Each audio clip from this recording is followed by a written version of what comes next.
বর্তমানে আমাদের দেশে ডেঙ্গু জ্বরে আক্রান্ত হয়ে শত শত নয় হাজার হাজার মানুষ হাসপাতালে শুয়ে আছে।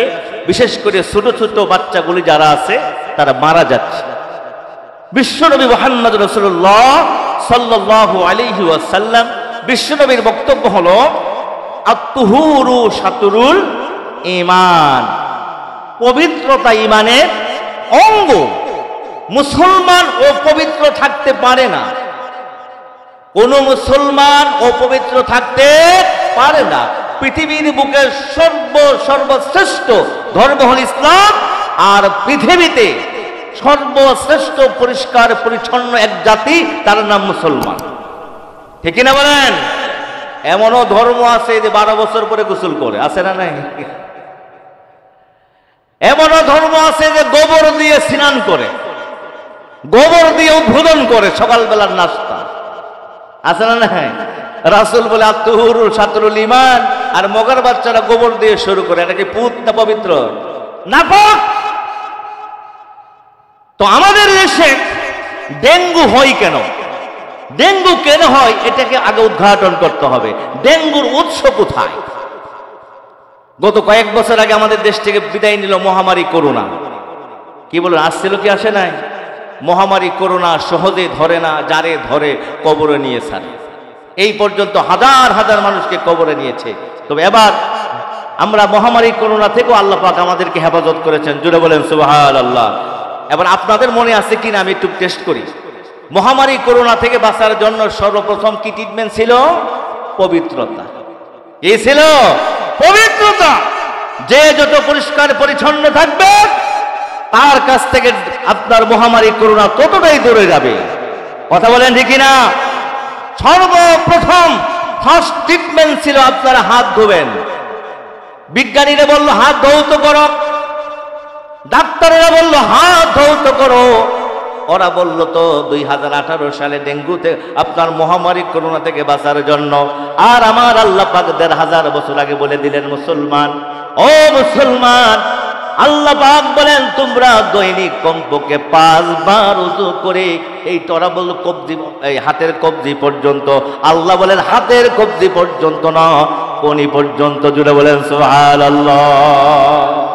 ওরা বলল কবজি, আমার রব বললেন হাতের কোনি পর্যন্ত। ওরা বললে একবার ধৌত করো, আবার আল্লাহ বলে একবার না 3 বার করো।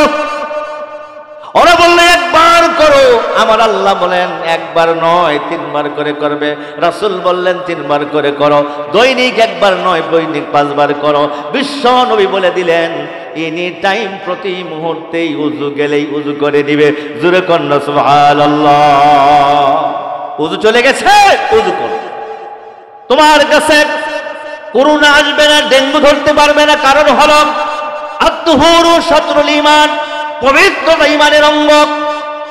2 নম্বরে আমাদের নাকের ভিতরে হাসি আসে না নাই বলেন? রাসূল বলেন হাসি আসলে বলো আলহামদুলিল্লাহ। কি বলেন?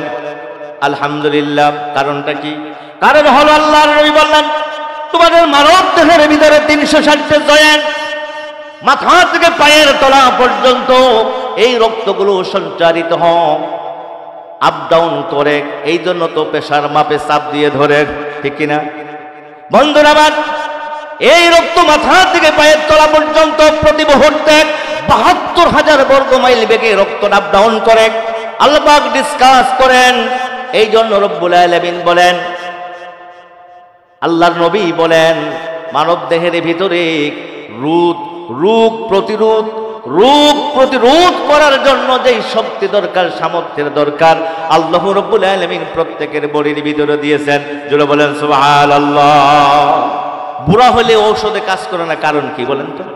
বুড়া হলে ঔষধে কাজ করে না, কারণ হলো আপনার আমার দেহের ভিতরে যে রোগ প্রতিরোধমূলক যে শক্তিটা আছে, এই শক্তিটা আস্তে আস্তে নিস্তেজ হয়ে যায়, দুর্বল হয়ে যায়।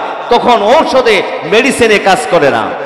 বন্ধুরা আমার, বিশ্বনবী বলেন প্রত্যেকটা মানুষের দেহের ভিতরে রোগ প্রতিরোধ করার জন্য একটা শক্তি আল্লাহ পাক যেদিন সৃষ্টি করেছেন সেদিন থেকে দিয়েছেন। রোগ জীবাণু যখন নাক দিয়ে প্রবেশ করে, কান দিয়ে প্রবেশ করে, মুখ দিয়ে প্রবেশ করে, বিশেষ করে আপনার নাক দিয়ে প্রবেশ করে বেশি। এই জন্য আল্লাহ তাআলা নাকের ভিতরে একটা নেট বানিয়েছেন। কি বানাইছেন?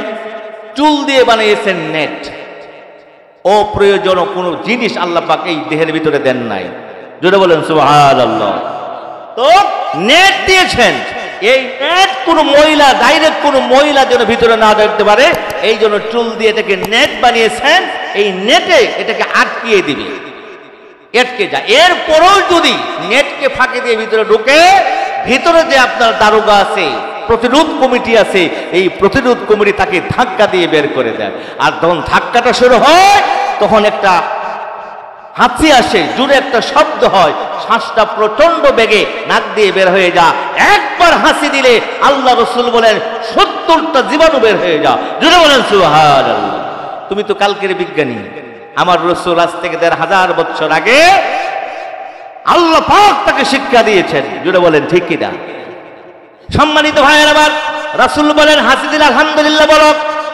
আর এই যে মহামারী করোনা, এই জীবাণু তোমাদেরকে ধ্বংস করবে, এই জন্য মাস্ক পরো, মাস্ক পরো। আমরা পরি নাই?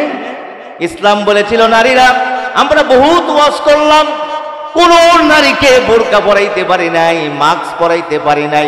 যত পারো খালি খুলো, যত পারো খোলো, যত পারো পাতলা পরো।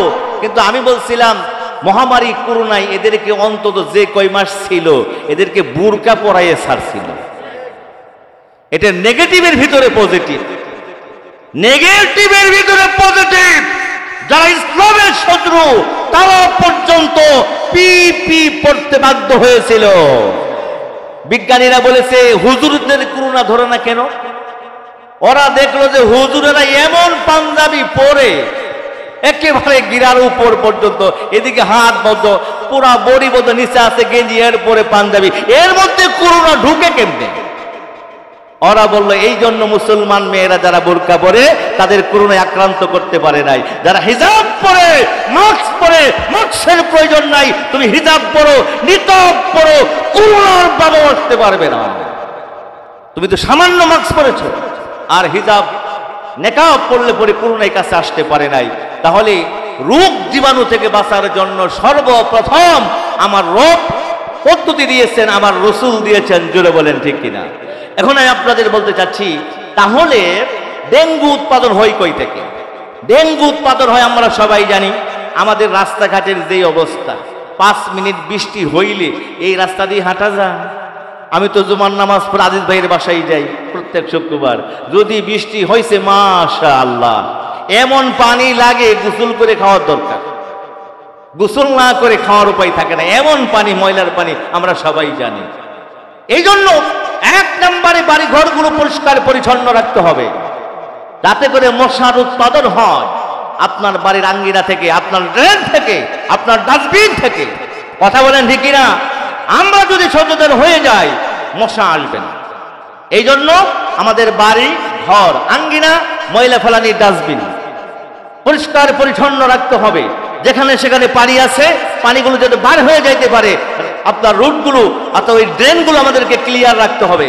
যেখানে ড্রেনের জাম লাগে, সমাজের যারা প্রতিনিধি আছেন আপনারা প্রয়োজনে সহযোগিতা নিয়ে এগুলো পরিষ্কার করে দিতে হবে, কোথাও যেন পানি আটকে না থাকে। এরপরে নারিকেল ডাব খাচ্ছি, যেখানে সেখানে ফেলতেছি, ওখানে বৃষ্টির পানি হচ্ছে। আর মশা প্রতি সেকেন্ডে 70টা করে বাচ্চা দেয়, প্রতি সেকেন্ডে 70টা বাচ্চা দেয়। তারপরেও বলে আমি কি বন্ধ হয়ে গেলাম? তাহলে বলেন, যেই মশা প্রতি সেকেন্ডে 70টা বাচ্চা দেয়, তাহলে এরা যদি মাসের পর মাস বাচ্চা দিয়ে থাকে, আমরা যে এখনো বেঁচে আছি এটাই তো বেশি। এই জন্য আমি আপনাদেরকে বলবো, আমরা নিজেরা পরিষ্কার পরিচ্ছন্ন থাকবো, বাসাবাড়ি পরিষ্কার পরিচ্ছন্ন রাখবো, আর রাস্তাঘাট ইত্যাদি ড্রেন যেখানেই ময়লা আবর্জনা আছে এগুলো আমরা নিজ নিজ দায়িত্বে, নিজ নিজ উদ্যোগে আমরা এগুলো পরিষ্কার পরিচ্ছন্ন রাখবো। এতে করে আপনি একটা হাদিসের উপরে আমল করলেন, আত-তুহুরু শাতরুল ঈমান, পবিত্রতা ঈমানের অঙ্গ। আমরা নিজেরা পবিত্র থাকবো, সমাজকে পরিষ্কার পরিচ্ছন্ন রাখবো, বাসাকে পরিষ্কার পরিচ্ছন্ন রাখবো, নিজেদের ছেলে মেয়েদেরকে নিজেরা আমরা ডেঙ্গু থেকে বাঁচতে পারবো, দেশটাকেও ডেঙ্গু থেকে বাঁচাইতে পারবো। কথা বলেন ঠিক কিনা? ইনশাআল্লাহ এই ব্যাপারে আমরা সর্বাত্মক সচেতন থাকবো ইনশাআল্লাহ।